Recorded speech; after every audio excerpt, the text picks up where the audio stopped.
வாழைப்பழம் முக்கனிகளில் ஒன்றானதும் மலிவாக கிடைக்கக்கூடியதுமானது. வாழைப்பழம் வாழ வைக்கும் பழமாக விளங்குகிறது. ஒரு சாதாரண வாழைப்பழத்தில் 90 கலோரி சத்து உள்ளது. இதில் வைட்டமின் பி மற்றும் சி உள்ளது. பொட்டாசியம் சத்தும் நிறைந்து உள்ளது. இது மலச்சிக்கல் நோயை நீக்குவதுடன் இரத்த விருத்திக்கும் உதவுகிறது. மாம்பழம் இப்பழம் நார்ச்சத்து மிக்கது. உடல் வலிமையிலும் பெரும் பங்காற்றக்கூடியது. மூட்டு வலி, தசை அழற்சி நோய் இவற்றினை இது கட்டுப்படுத்தும். அன்னாச்சி பழம் வைட்டமின் ஏ, பி உயிர்ச்சத்து அதிகம் இருப்பதால் இரத்த விருத்திக்கு நல்லது. உடலுக்கு நல்ல சக்தி கிடைக்கும். அன்னாச்சி பழம் அதிக சூட்டை உண்டாக்கும் என்று கூறப்படுகிறது.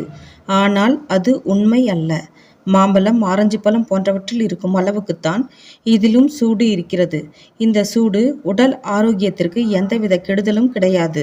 இது அதிக சி வைட்டமின் கொண்டது. வெட்டை மற்றும் மேகநோய் மற்றும் வெள்ளைப்படுதல் ஆகியவற்றை கட்டுப்படுத்தும்.